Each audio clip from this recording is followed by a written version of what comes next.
the MAGA Republican cross-examination during these congressional hearings, no bueno. Very, very bad. If you want to know how you don't do cross-examinations, I want to show you what went down with these MAGA Republican Congress members and senators who tried to cross-examine these witnesses, and the witnesses got the upper hand on them and humiliated the MAGA Republican Congress members and senators. And I want you to watch this one. It's great. You have the MAGA Republican Congress member Ralph Norman trying to cross-examine Democratic Congresswoman Velasquez, and just watch how she turns the tables on him and makes him look like a fool. Play this clip. It's obviously extending the burden on our middle class, on our working families, and on our small businesses. A lot of the illegals that we've encountered, they've got a document. The Biden administration issued driver's license, issued fake Social Security numbers. So if they'll lie on that, if they'll lie with that, what else will they lie on? Mr. Valencois, you want to answer any of that? Where is the evidence, sir? Where is the evidence? Show me the proof. You just can't come here and make up things up without presenting evidence. And the administrator, for 6 months that has been in office, has not come before the committee to answer questions and to share with us what is her opinion on the different proposals. It doesn't work that way. It does not work that way. When you're I can see that. It does not work. And when that you way. talk about the billions of dollars that have gone to ineligible small businesses, yes, you're right. It happened under the first Trump administration when we implemented the PPP, and he loosened up the guardrails on the PPP. They're not being enforced under the Biden administration. Just No. like the borders You're were not. totally, Just like the borders were sir, not. you're totally wrong. All right. Now, in this next clip, you have lawyer v. lawyer. Although Josh Hawley, the MAGA Republican senator from Missouri, sure don't act like a lawyer a lot of times. That's putting it lightly. So here you have Senator Josh Hawley, MAGA Republican, is speaking to Professor Kate Shaw. Also, she's a great podcast host as well. And he's saying, look at all of these leftist radical judges who are issuing all of these injunctions. Look at my chart. And then Professor Kate Shaw is like, you know, the other explanation is that Donald Trump's engaged in so many crimes that it ain't just Democratic judge issuing injunctions against Donald Trump.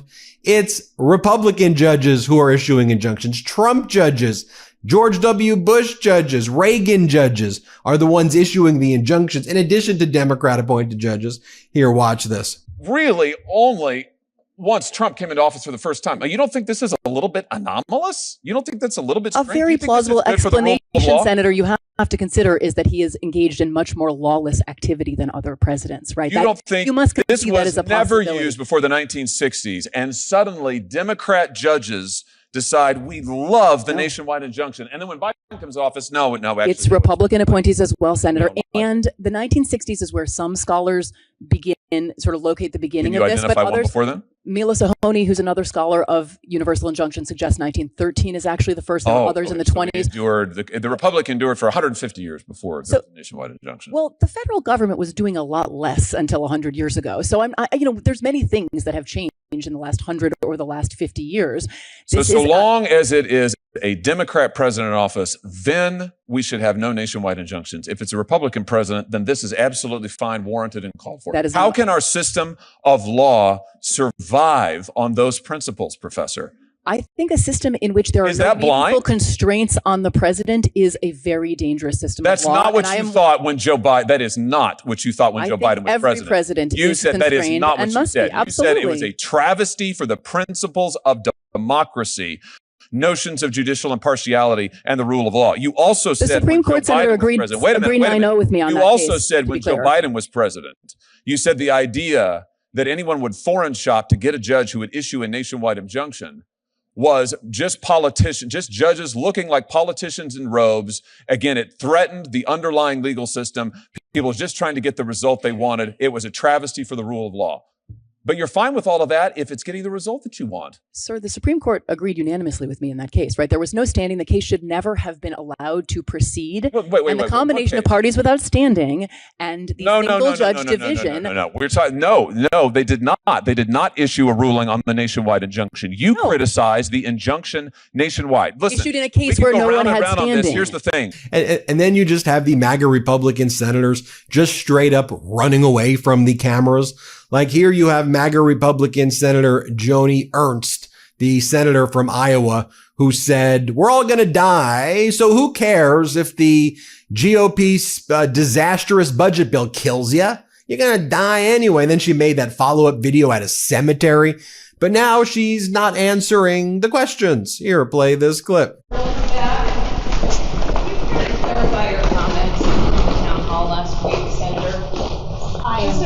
I'm very compassionate, and you need to listen to the entire conversation. Do you have any regrets about that? We want to protect the most vulnerable. Okay. Now going back to Professor Kate Shaw right here, I want you to take a listen as she and Democratic Senator Adam Schiff expose the lawlessness in this Trump regime. Play this clip. But this comes in the context of the administration also going after law firms. It seems very much a part of a concerted effort to attack the rule of law and using the law to defend people's rights. Tell us a little bit about the broader context. I do think that attacks on judges and attacks on law firms are of a piece. They seem designed to seek to neutralize sources of countervailing authority and opposition to this administration.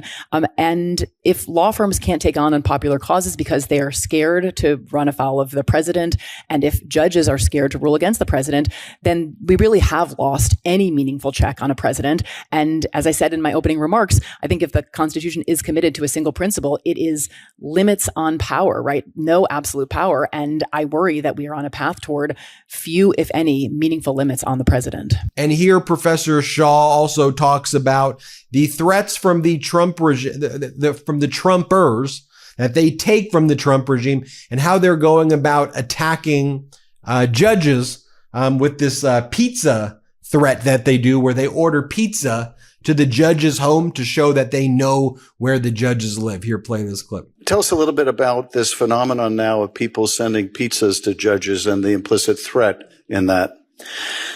Well, I mean, I think this is also something that I don't think we've seen before, right? There is clearly some kind of coordinated effort to seek to intimidate federal judges and their families by sending pizzas, communicating the message that their residence, their addresses are known.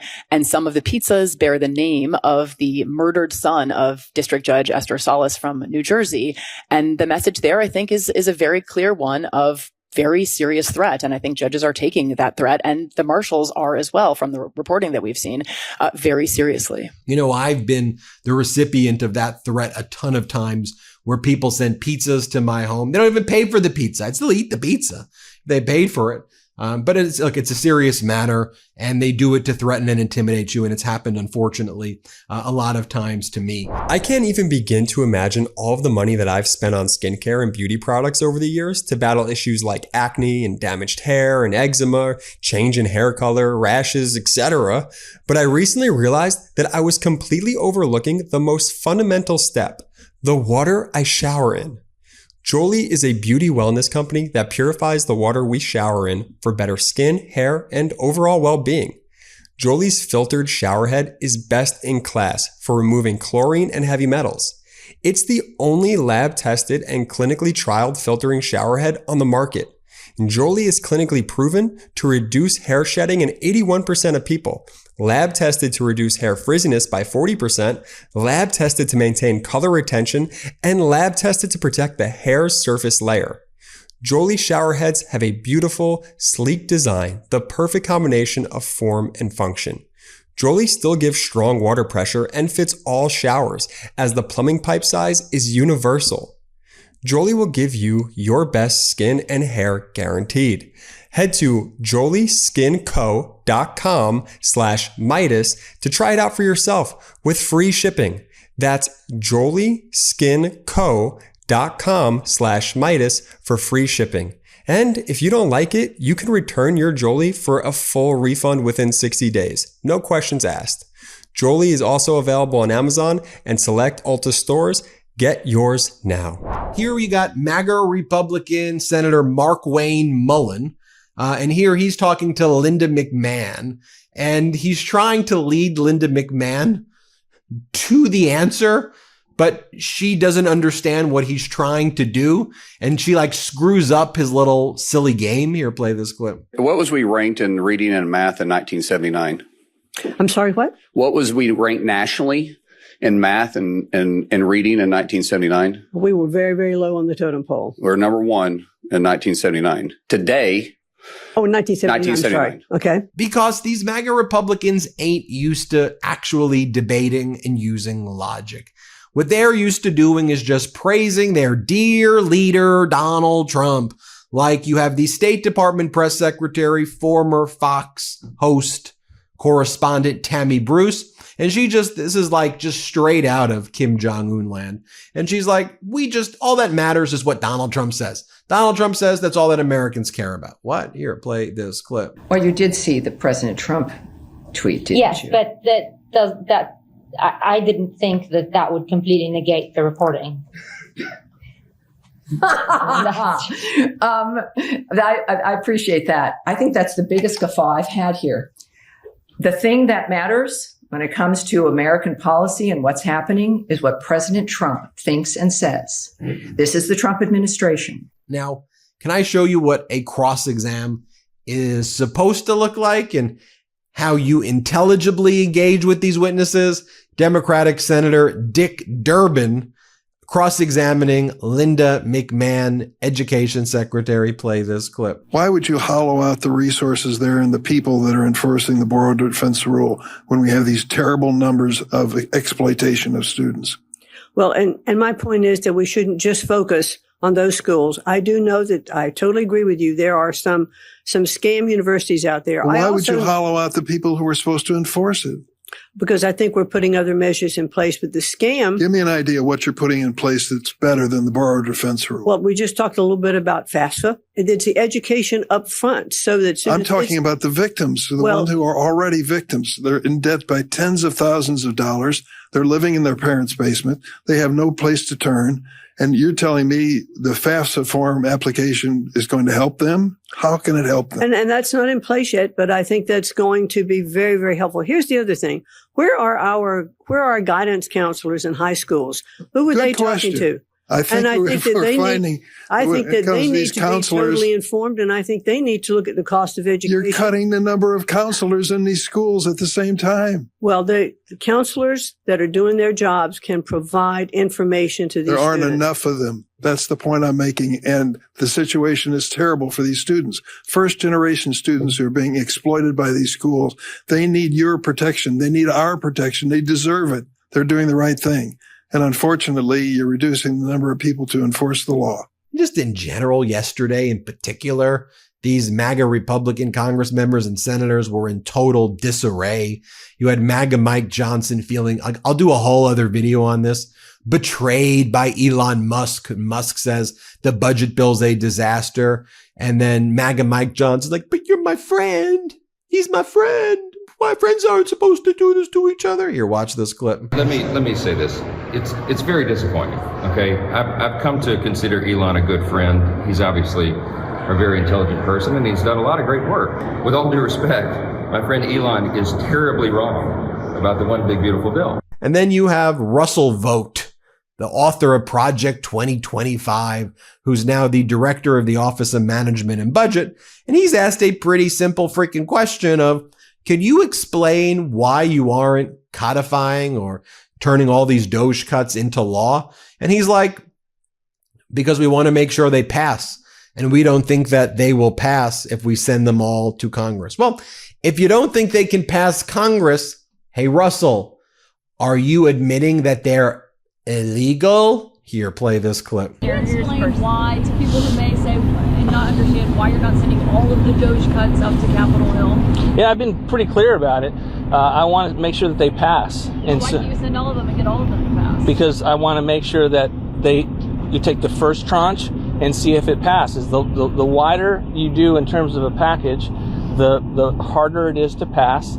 And if it doesn't pass, this is the real world, and we will lose flexibility that we have to use executive tools to find other ways to make the DOGE cuts permanent. How many restrictions packages do you explain that directly to Elon Musk? I mean, have you made this case to Elon directly? I'm explaining it to everyone. How many restrictions packages do you expect? We will send up more if the president is on board with that, as we see evidence of Congress passing them. This is a first step in it.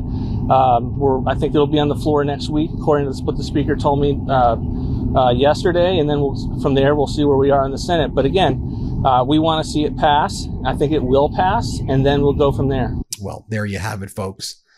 I love to highlight good cross-exam when I see the art of cross-exam.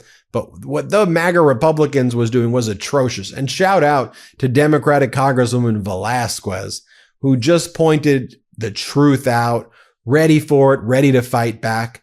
And she totally schooled MAGA Republican Congressmember Ralph Norman right there. Anyway, tell me what you think. Hit subscribe. Let's get to 5 million subscribers. Can't get enough Meidas? Check out the Meidas Plus Substack for ad-free articles, reports, podcasts, daily recaps from Ron Filipkowski, and more. Sign up for free now at MeidasPlus.com.